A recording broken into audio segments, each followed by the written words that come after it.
हरे कृष्ण। जो भी वीडियो देख रहे हैं आप सबका नमस्कार। ये वीडियो उनके लिए है जो डिप्लोमा अभी पढ़ाई कर रहे हैं। और ये वीडियो बनाने का मुख्य उद्देश्य ये है, जो स्टूडेंट्स है जो हिंदी माध्यम से पढ़ के आते हैं और जब वो डिप्लोमा में आते हैं उनको ये टेक्निकल टर्म्स समझने में थोड़ा सा दिक्कत होती है। उसके कारण वो लोग ज़्यादातर एग्ज़ाम बाय हार्ट करके, जो भी कॉन्सेप्ट है बाय हार्ट करके एग्ज़ाम वगैरह पास कर लेते हैं, लेकिन जब वो इंटरव्यूज़ में बैठते हैं उनको एक्सप्लेन करने में दिक्कत होती है। अगर आपको कॉन्सेप्ट अच्छे से पता है तो फिर इंटरव्यू में अगर आप इंग्लिश में एक्सप्लेन नहीं कर पाते हैं, लेकिन आप हिंदी में भी तो एक्सप्लेन कर सकते हो। जब आपको कॉन्सेप्ट ही नहीं पता है तो आप किसी भी लैंग्वेज में नहीं कर पाते। तो मैं इसलिए ये वीडियो बना रहा हूँ जिनके लिए, जो हिंदी माध्यम से पढ़ के आते हैं और जो इलेक्ट्रिकल इंजीनियरिंग का जो कॉम्प्लेक्स कॉन्सेप्ट्स है उसको आसानी तरीक़ा से कैसे समझें, उसके लिए हम कोशिश करेंगे। तो मेरा मेन मुख्य उद्देश्य है कि बच्चों को इंटरव्यूज़ के लिए तैयारी करवाना है, और दूसरा उद्देश्य ये है कि जो हायर स्टडीज़ के लिए अगर जो भी जाना चाहते हैं तो उनके लिए मतलब जो इलेक्ट्रिकल इंजीनियरिंग के बारे में तो उनका कॉन्फिडेंस बढ़ना चाहिए। वो कैसे बढ़ाएंगे उसके लिए हम लोग कोशिश करेंगे एज ए सेकंड ऑब्जेक्टिव। और तीसरा ऑब्जेक्टिव है कि अगर कोई सरकारी नौकरी के लिए जैसे कॉम्पिटिटिव एग्ज़ाम्स के लिए तैयारी करते हैं तो उसके लिए भी ये वीडियोस देखने से मदद मिलेगी। तो चलो शुरू करते हैं। हम सबसे पहले चालू करेंगे एक एक इलेक्ट्रिकल जो टर्म्स है उसको समझने के लिए कोशिश करते हैं। तो सबसे पहले अगर देखेंगे तो लेट अस टेक ये कौन सा है, करंट। तो अगर हम लोग मैंने ज़्यादातर सोचा था अगर किसी स्टूडेंट को इंटरव्यूज़ में अगर पूछते हैं व्हाट इज़ करंट, तो ये सारे ज़्यादातर बच्चे लोग ने स्कूल टाइम पे पढ़ लिया होंगे, तो वो इमीडिएटली तुरंत आंसर देते हैं कि करंट का मतलब फ्लो ऑफ इलेक्ट्रॉन्स। इधर तक ठीक है। तो फिर इसके आगे और एक प्रश्न पूछता हूँ कि ये फ्लो ऑफ इलेक्ट्रॉन्स कहाँ से निकलती है और वो उनका फ्लो कैसे बनती है। अगर जब ये क्वेश्चन पूछते हैं तो ज़्यादातर बच्चे आंसर नहीं कर पाते हैं। तो इस वीडियो में हम लोग करंट का मतलब क्या है वो समझ लेते हैं सबसे पहले। तो इसको समझने के लिए, करंट का बारे में समझने के लिए सबसे पहले हमको एटॉमिक स्ट्रक्चर के बारे में थोड़ा बहुत आइडिया होना चाहिए। एटॉमिक स्ट्रक्चर, तो एटॉमिक स्ट्रक्चर इसमें दो शब्द है, एक आटम है, दूसरा स्ट्रक्चर है। तो ये होता क्या है, आटम क्या होता है और उसका स्ट्रक्चर क्या होता है। तो इसको समझने के लिए एक छोटी सी एग्जांपल ले लेते हैं। मान लो आपके पास एक कॉपर वायर है, एक कॉपर वायर है। अगर ये कॉपर वायर को मैं बीच में से ऐसे कट करता हूँ, दो भाग में विभाजन करता हूँ, तो दो पीस आ गए, और इसको और दो बार करता हूँ और दो पीस मिल गए। तो ऐसे मैं इसको विभाजन करते जाता हूँ कंटिन्यूसली। तो आखिर में हमको क्या मिलेंगे, एक छोटा सा एक पार्टिकल मिलेगा, उसको आपको बिल्कुल मतलब और कट ही नहीं कर सकते। तो इसको कहा जाता है कि इसको आटम बोलते हैं।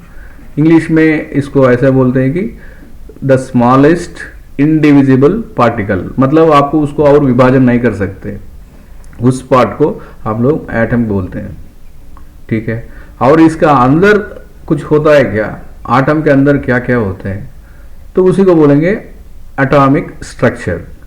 तो ये आटम के अंदर क्या होता है वो एक बार देख लेते हैं। उसके लिए मैं दो इधर पिक्चर बनाता हूँ।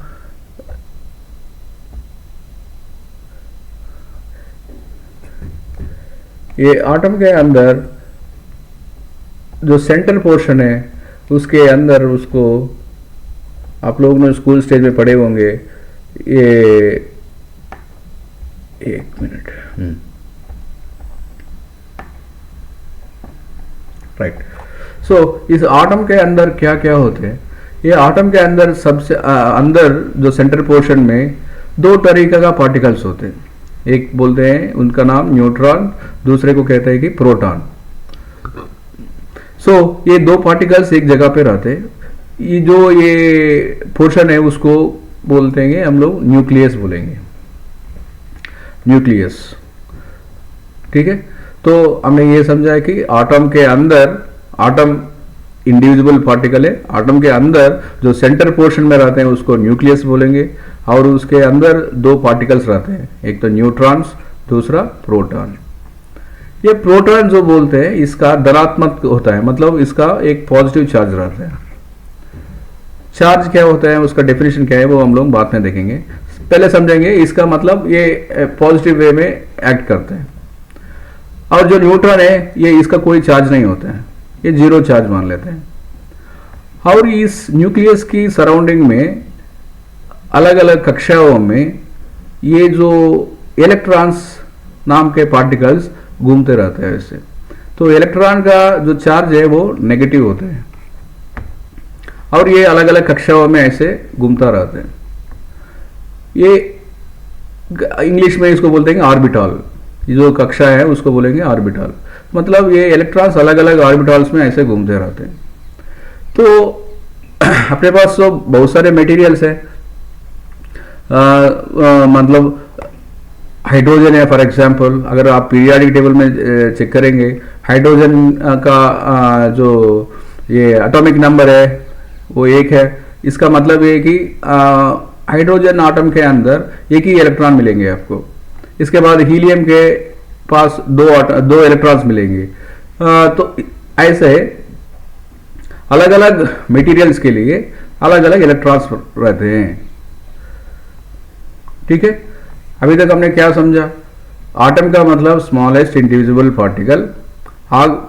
ये आटम कैसे निकलते हैं? अगर मतलब हम किसी भी मटेरियल को अगर हम लोग विभाजन करते जाते हैं, जो स्मॉलेस्ट पार्टिकल रहते हैं उसको बोलेंगे आटम। जैसे हमने समझा, अगर कॉपर वायर का हम लोग विभाजन करते जाएंगे जो आटम मिलेगा, ये कॉपर का आटम बोलेंगे। सिमिलरली अगर मैं किसी और मटेरियल एल्यूमिनियम का लेता हूं, अगर एल्यूमिनियम का मैं ऐसे विभाजन करता हूं तो सबसे छोटा पार्टिकल मिलेगा, उसको मैं एल्यूमिनियम का आटम कहता हूं।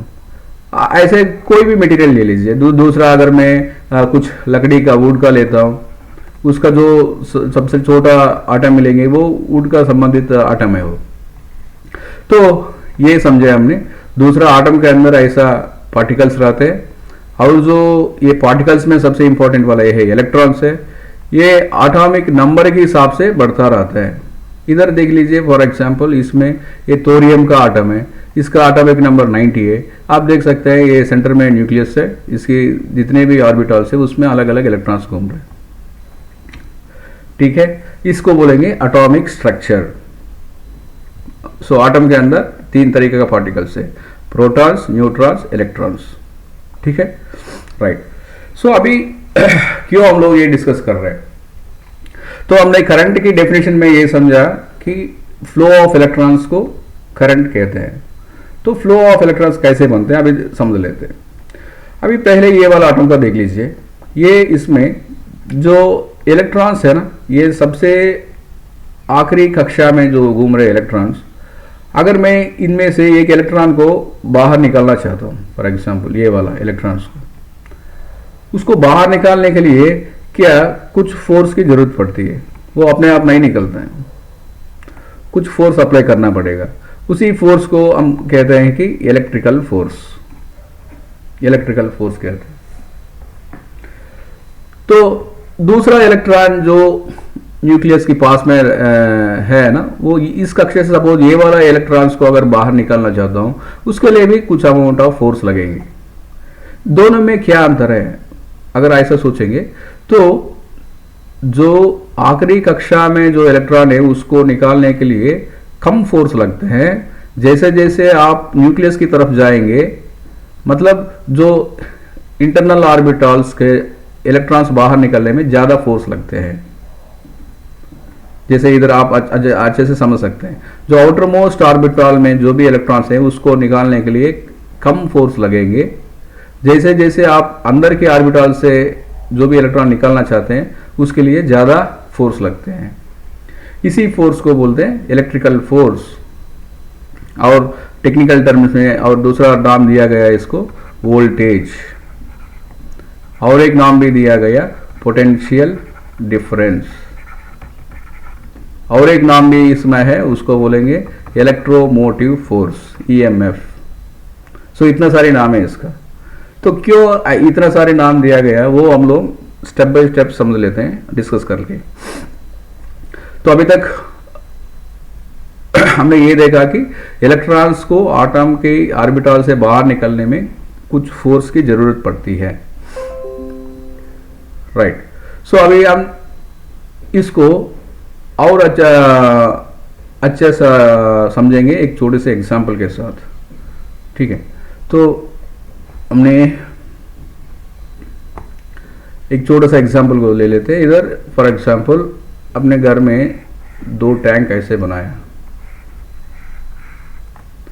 और इसमें पानी है, और मैंने एक पाइप को इसको ऐसे लगाया।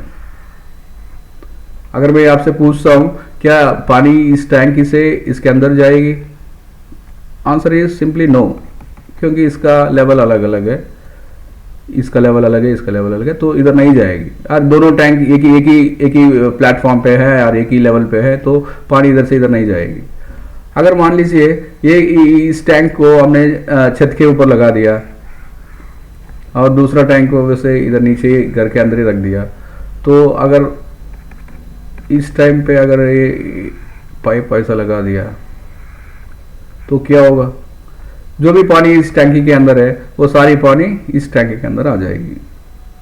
तो दोनों में क्या डिफरेंस है, क्या ऑब्जर्व किया हमने, जब दोनों टैंक एक ही लेवल पे रहते हैं तो कोई फोर्स नहीं, इस पानी को कुछ फोर्स ताकत चाहिए ना, वो ताकत नहीं मिल रहा है इसके अंदर जाने के लिए।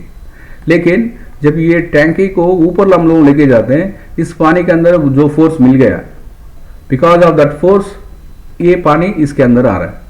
तो वो फोर्स हमने कैसे क्रिएट किया था, तो इस टैंक की जो ये लेवल है, ये लेवल को चेंज करने से, हम लोग इसको इंग्लिश में बोलेंगे ग्रेडियंट, जनरल शब्द में बोलेंगे तो ग्रेडियंट, और इलेक्ट्रिकल टर्मिनोलॉजी में हम इसको बोलते हैं कि पोटेंशियल डिफरेंस,